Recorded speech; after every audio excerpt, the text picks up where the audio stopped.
First chapter है ना नीति आयोग का, वो है ग्रोथ से रिलेटेड। ठीक है, तो ग्रोथ में हमें क्या करना है कि हमारी कंट्री की ग्रोथ बढ़े, ड्राइवर्स ये ग्रोथ। ठीक है, जीडीपी ग्रोथ बढ़ानी है। ओके, तो जीडीपी ग्रोथ बढ़ाने के लिए सबसे पहले हम क्या काम करेंगे? देखो, टारगेट तो कुछ भी हो सकता था सेट, इसमें 8% बोला हुआ है टारगेट 2022-23 तक। लेकिन अब कोविड सिचुएशन देख के, ठीक है, तो वो तो डॉक्यूमेंट पहले का बना हुआ है, इसलिए हमें ये सब बातें नहीं देखनी है कि 8%, 9%, जो भी है। हमारा जो भी क्वेश्चन आएगा ना, हमें तो पॉइंट्स लिखने हैं। मैं तुम्हें कंक्रीट पॉइंट्स बता रहा हूँ कि ग्रोथ कैसे बढ़ा सकते हैं। तो ग्रोथ आप कैसे बढ़ाओगे, ये पॉइंट याद रखो, इन्वेस्टमेंट रेट बढ़ा के। ठीक है, ग्रोथ कैसे बढ़ाओगे? Investment rate. कंट्री के अंदर इन्वेस्टमेंट होगी ना, तभी ग्रोथ अपने आप बढ़ जाएगी, इंफ्रास्ट्रक्चर डेवलप होएगा, एम्प्लॉयमेंट जनरेट होगी। तो कभी भी क्वेश्चन आए ग्रोथ रेट से बनाने के लिए, पहला पॉइंट लिखो इन्वेस्टमेंट रेट। ठीक है, तो इन्वेस्टमेंट रेट कितनी करनी है? 36% बाय 2022-23, 2022-23 तक 36% करनी है ऑफ जीडीपी इन्वेस्टमेंट रेट। देखो, डेटा इसलिए बता रहा हूं आपको मैं, एक स्टूडेंट है वो लिखेगा investment rate should be increase. ठीक है, investment rate should be increase, आप लिखोगे investment rate need to be increase by 36% of GDP. तो सब्सटेंस आ गया। कल मैं बात कर रहा था ना आंसर राइटिंग में सब्सटेंस होना चाहिए, तो सब्सटेंस ऐसे आएगा। नीति आयोग में कुछ डेटा दे रखे हैं, वो डेटा मैं आपको बताऊंगा। देखो, नीति आयोग को या कोई भी डॉक्यूमेंट हो, उसके पढ़ने का दो तरीके होते हैं। एक स्टूडेंट क्या होगा, पूरा कवर टू कवर पढ़ेगा, फर्स्ट पेज से स्टार्ट करेगा, सारी चीजें पढ़ेगा, लेकिन उसको कुछ याद नहीं रहेगा, क्योंकि इतना ज्यादा याद रहेगा ही नहीं। अब मेरा प्रोसेस क्या रहेगा नीति आयोग के अंदर, मैं आपको 5-7 चीजें बताऊंगा हर चैप्टर से, बस आपको वही लिखनी है और उनको याद कर लेना। तो मान लो, क्योंकि क्वेश्चन तो एक ही आएगा ग्रोथ से, एक ही क्वेश्चन आएगा इंडस्ट्री से, एग्रीकल्चर से, इनसे एक ही क्वेश्चन ही आएगा।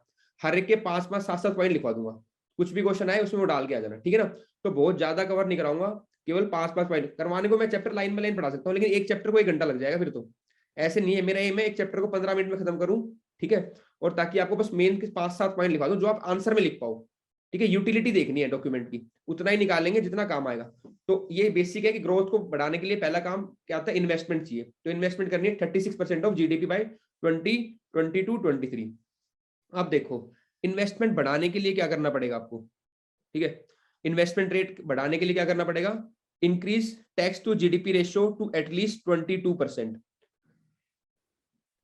टैक्स टू जीडीपी रेशियो बढ़ाना है। जैसे ही हम टैक्स ज्यादा लेगी गवर्नमेंट, तो गवर्नमेंट के पास पैसा आएगा, गवर्नमेंट क्या करेगी? इन्वेस्टमेंट बढ़ाएगी। एक क्वेश्चन ये भी आ सकता है कि गवर्नमेंट इन्वेस्टमेंट कैसे बढ़ा सकती है कंट्री में, तो आप पहला पॉइंट लिखोगे टैक्स टू जीडीपी रेशियो को बढ़ा के। अभी हमारा जो टैक्स टू जीडीपी रेशियो है ना, वो है 17%। इसको कितना करना है? 22% करना है।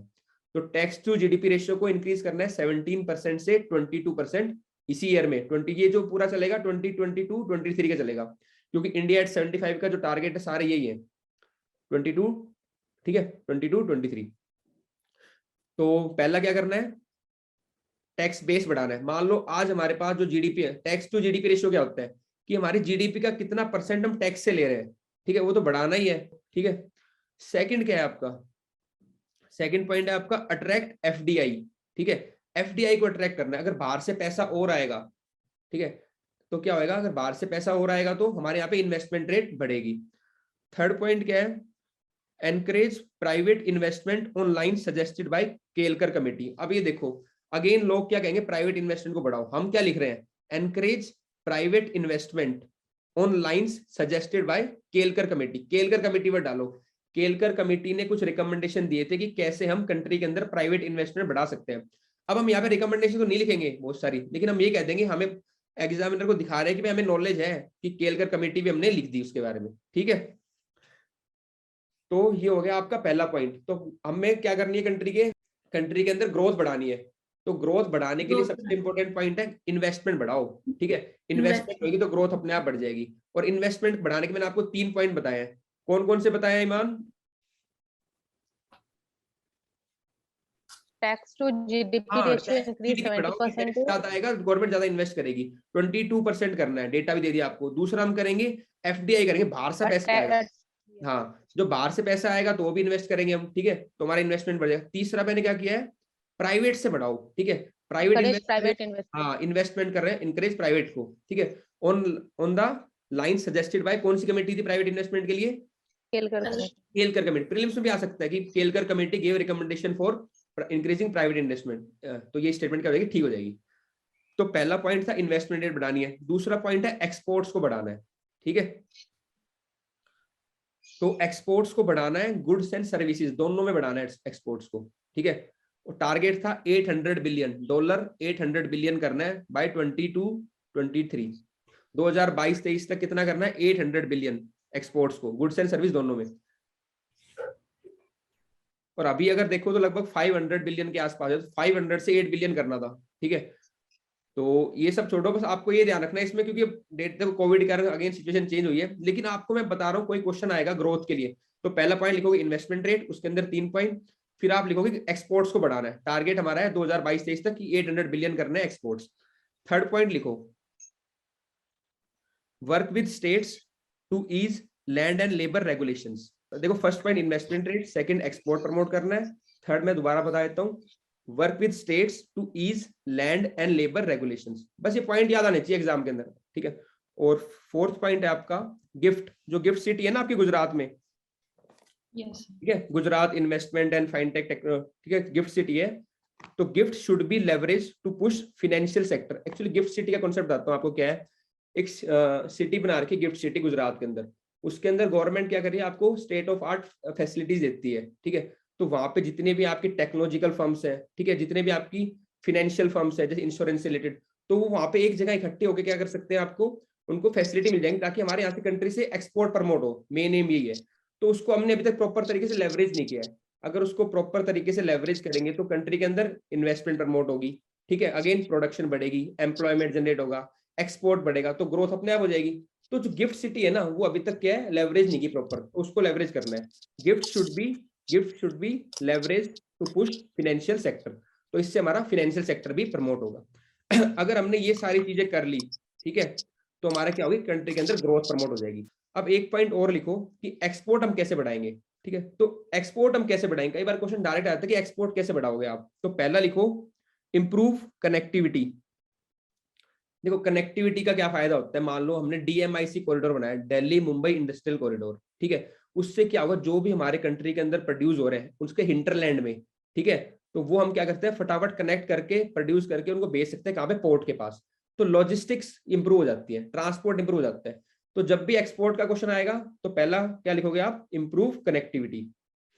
एग्जाम्पल लिख देना DMIC, और जब आप आंसर लिखोगे तो मैं आपको समझाऊंगा भी कैसे आपको मैप बनाना है और आप कैसे आप शो करोगे DMIC कॉरिडोर, और उसके ऊपर कुछ सेंटर से लिखोगे। ये सेकंड पार्ट जब हम आंसर राइटिंग करेंगे तो आपको समझाऊंगा सारी चीजें। अभी आप लिख लो, ठीक है, इंप्रूव कनेक्टिविटी, फॉर एग्जाम्पल लिख लो DMIC corridor, Delhi Mumbai industrial corridor. Second है ease labour and land regulation, again वही पॉइंट आ गया। देखो लैंड और लेबर रेगुलेशन इंप्रूव होंगे तो मैन्युफैक्चरिंग एक्टिविटी अपने आप बढ़ जाएगी। होता क्या है, एग्जाम के अंदर हमें चीजें पता होती है लेकिन हम याद नहीं होती। ठीक है, यहाँ पे क्या स्ट्रक्चर हो गया। अब एक्सपोर्ट का क्वेश्चन आएगा, आप घबराओगे नहीं, पहला आप करोगे कनेक्टिविटी पे काम, दूसरा करोगे easing labour and land regulation, third champion service sector. देखो ये स्कीम काफी चल रही है गवर्नमेंट की, लिखो थर्ड पॉइंट है चैंपियन सर्विस सेक्टर। तो गवर्नमेंट ने कुछ सेक्टर्स आइडेंटिफाई कर रखे हैं, उनको नाम दे रखा है चैंपियन सर्विस सेक्टर। ठीक है, कुछ 12 सेक्टर है, उसमें 5000 करोड़ की इन्वेस्टमेंट कर रही है गवर्नमेंट, और वो सेक्टर ऐसे है जिससे एक्सपोर्ट प्रमोट होएगा। तो एग्जामिनर तो टर्म ढूंढ रहा होगा कि चैंपियन सर्विस सेक्टर, आप लिखोगे नहीं इसको, या लिखोगे आप उसको 7वें 8वें नंबर पे।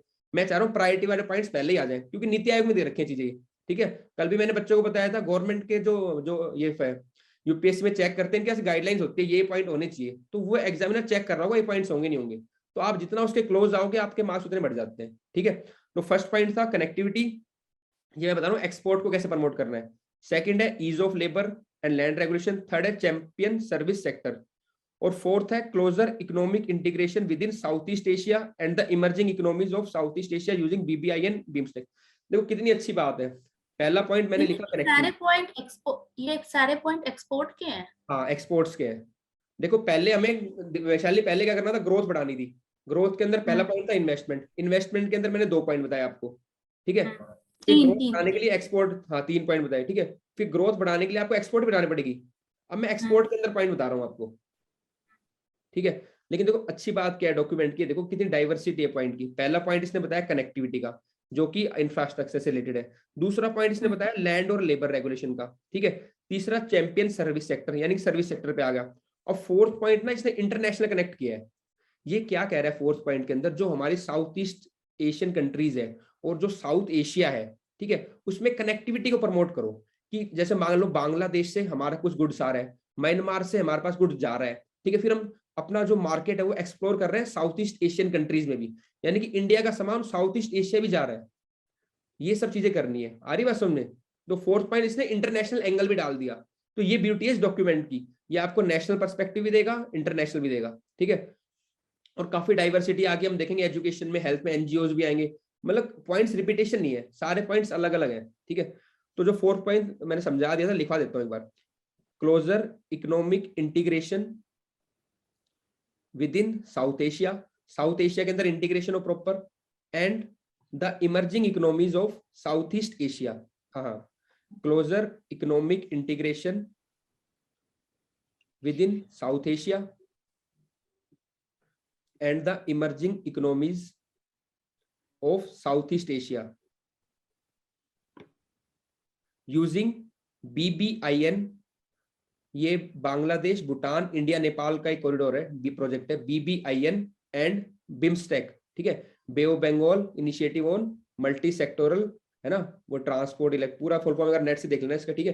तो ये भी एक प्रोजेक्ट है जहां पे हम क्या कर रहे हैं, एक एसोसिएशन है जहां पे हम कनेक्टिविटी और इसको ट्रेड को प्रमोट करेंगे, ठीक है। अब BBIN और बिम्स्टेक के बारे में अलग से आ सकता है, ठीक है, ठीक है। तो बिम्स्टेक जो ऑर्गेनाइजेशन है उसको प्रमोट करो ताकि इंडिया का इंटीग्रेशन साउथ एशिया में और साउथ ईस्ट एशिया में हो जाए, ताकि हम अपने एक्सपोर्ट्स, अपने प्रोडक्ट साउथ एशिया में बेच सकें और साउथ ईस्ट एशिया में। देखो आगे आप पढ़ाऊंगा, ये तो एक्स्ट्रा पॉइंट है, लेकिन हम देखते हैं जो साउथ एशिया वैसे तो फिजिकली कनेक्टेड है, लेकिन ट्रेड वाइज बहुत पुअरली कनेक्टेड है। तो हमारे मोस्टली एक्सपोर्ट्स बाहर जाते हैं, साउथ एशिया में होते ही नहीं है। तो ये पॉइंट आप इंटरनेशनल रिलेशन के क्वेश्चन में और काफी क्वेश्चन में, इकोनॉमिक्स के क्वेश्चन में लिख सकते हो कि हमें साउथ एशिया और साउथ ईस्ट एशिया में ट्रेड को प्रमोट करने की जरूरत है, ठीक है। देखो नेबर के पास सामान भेजना बहुत ईजी बात है, और दूसरी बात और आपको एक्स्ट्रा बताता हूँ एक बात, कि जो डेवलप्ड कंट्रीज है ना, वो हमारा मार्केट नहीं है बहुत ज्यादा, क्योंकि उनके पास तो ऑलरेडी सामान है। हमारा मार्केट कौन है? इमर्जिंग इकोनॉमीज, जैसे south Asia, south East Asia, Brazil, ठीक है, लैटिन अमेरिकन कंट्रीज, ये इमर्जिंग मार्केट है। वेस्ट, साउथ वेस्ट एशिया, ये आपका वेस्ट एशिया जो है, ठीक है, इराक, ईरान, ये इमर्जिंग मार्केट है। ये हमारा मार्केट होना चाहिए, इमर्जिंग कंट्रीज। डेवलप्ड कंट्री थोड़ी हमारा सामान लेंगे ज्यादा, तो हमें फोकस इस पे करना है। ये आपका एक एक्स्ट्रा पॉइंट और हो गया, ये सब नीति आयोग से निकल रहा है। आप इतने सब्सटेंस वाले पॉइंट लिखोगे, मार्क्स आएंगे आएंगे आपके, ऊपर ऊपर थोड़ी लिख रहे हैं हम, सब्सटेंस दे रहे हैं और प्रोजेक्ट का नाम भी बता रहे हैं कि सर इसको इंप्लीमेंट करो, BBIN और बिम्स्टेक को, ठीक है। तो ये सब मैंने आपको बता दिया कि हमारी क्या दिक्कत है, आपको ग्रोथ को कैसे प्रमोट करना है। एक्चुअली क्वेश्चन आ सकता है ग्रोथ को कैसे प्रमोट करना है, क्योंकि पोस्ट कोविड में हमारे पास ग्रोथ भी रेट भी कम हो गया है। तो आपको सीधे पॉइंट लिखने हैं, पहला इन्वेस्टमेंट रेट, दूसरा एक्सपोर्ट, तीसरा स्टेट के साथ काम करो, लैंड और लेबर। देखो स्टेट के साथ काम करने में फेडरलिज्म भी इंप्रूव हो रहा है, तो वर्ड आएगा यहाँ पे कोऑपरेटिव फेडरलिज्म। तो कोऑपरेटिव फेडरलिज्म इंप्रूव किया आपने, ठीक है। फिर आ जाओ गिफ्ट सिटी का, तो चारों पॉइंट डाइवर्स है और हर एक के अंदर मैंने अंदर अंदर पॉइंट्स बता दिया आपको। केलकर कमेटी किसके लिए थी? देखो हाँ मैं बताता हूँ आपको, कोई बात नहीं। जो इन्वेस्टमेंट रेट था ना अपना, investment rate we have to increase to 36%। ये डेटा याद रखो। देखो अब अगर मैं बता रहा था, बच्चा लिखेगा we have to increase the investment rate, तो सेंस नहीं बना रहा। आपको जब आंसर लिखना, you have to substantiate it to gain more marks. So you will write we need to increase the investment rate up to 36% by 22-23, ठीक है। और उसको मैंने आपको 3 तरीके बताए थे, maybe you join late, that's why I did not know. तो पहला उसका पॉइंट था increasing the tax to GDP ratio. अगर हम कंट्री के अंदर टैक्स टू जीडीपी रेशियो बढ़ा देंगे तो हमारे पास टैक्स ज्यादा है गवर्नमेंट के पास, तो we are able to invest more. तो पहला पॉइंट था टैक्स टू जीडीपी रेशियो बढ़ाना। दूसरा पॉइंट था अट्रैक्टिंग द एफडीआई, एफडीआई को बाहर से अट्रैक्ट करो, तब भी इन्वेस्टमेंट हो जाएगी। ये क्वेश्चन अलग से भी आ सकता है कि कंट्री के अंदर इन्वेस्टमेंट कैसे बढ़ाएंगे, तो उसमें भी आप 3 पॉइंट लिख देना ये वाले, ठीक है, और इनको फिर एलोबरेट कर देना। और थर्ड पॉइंट था जो मैंने बताया था, encourage private investment, encourage private investment on lines suggested by Kelkar committee. Again कोई स्टूडेंट है वो ये लिखेगा कि एनकरेजिंग प्राइवेट इन्वेस्टमेंट। जब भी अब आपके पास क्वेश्चन में आएगा कि प्राइवेट इन्वेस्टमेंट एनकरेज करनी है, आप लिखना on lines as suggested by Kelkar committee. तो आपके पास एक एडिशनल पॉइंट आ गया कि आपने किसी बंदे का नाम लिखा है जो भी गवर्नमेंट ने कमेटी सेटअप की थी प्राइवेट इन्वेस्टमेंट एनकरेज करने के लिए। ये आपको इकोनॉमिक्स में भी हेल्प करेगा जब पेपर 2 के लिखोगे ना आंसर, ठीक है आकर्षी? चलो तो Kelkar committee is for promoting private investment in the country.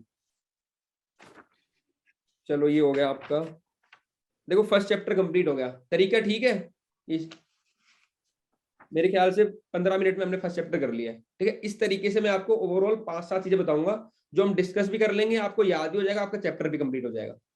दूसरा तरीका ये है, मैं 1 घंटे में एक चैप्टर पूरा लाइन टू लाइन पढ़ूंगा, समझाऊंगा, लेकिन आपको याद नहीं होगा उसमें, ठीक है ना। हम केवल डिस्कस करेंगे चीजें। अगर इससे आज किसी ने इतना भी गेन कर लिया ना, अगर कि केएल कमेटी प्राइवेट इन्वेस्टमेंट में, तब भी वो कुछ ना कुछ लेके गया 15 मिनट में एक चीज। अब जब भी क्वेश्चन प्राइवेट इन्वेस्टमेंट पे आएगा, वो लिख के आएगा केएल कमेटी, ठीक है। इतनी बार अपन बोल देते हैं क्लास में इस चीज को। वैसे तो मेरे को तो वैसे ही याद होगा, स्ट्रक्चर बन गया कि ग्रोथ कैसे बढ़ानी है यार।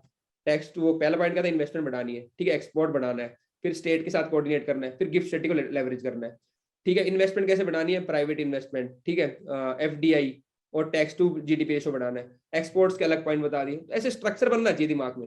और जैसे कल स्ट्रक्चर बन रहा था, मेरे ख्याल से आशवी आज है नहीं, तो वो बच्चा क्या करता है, फिर अपने आप और पॉइंट्स ऐड करता है कि मैं इन्वेस्टमेंट के लिए क्या पॉइंट डाल सकता हूँ, एक्सपोर्ट के लिए क्या पॉइंट डाल सकता हूँ। फिर आप अपने आप कर लोगे। मैंने आपका एक बेस बना दिया स्ट्रॉन्ग, ठीक है ना। अब जब भी पॉइंट्स आएंगे न्यूज़पेपर में आप पढ़ोगे, आप उसको फिट कर लोगे कि सर ने वो यहाँ बताया था, मैं इसमें एक पॉइंट और डाल देती हूँ एक्स्ट्रा। तो मेरा एम यही है, आपके दिमाग में स्ट्रक्चर बन जाए। इंडस्ट्री का क्वेश्चन है, ये करना है, एग्रीकल्चर का ये करना है, ग्रोथ का ये करना है, तो ऐसे स्ट्रक्चर बन जाएगा दिमाग में, ठीक है। तो मेरे ख्याल से ग्रोथ के लिए क्लियर है 4 पॉइंट आपके पास, और उसके अंदर सब पॉइंट्स भी। चलो फाइन।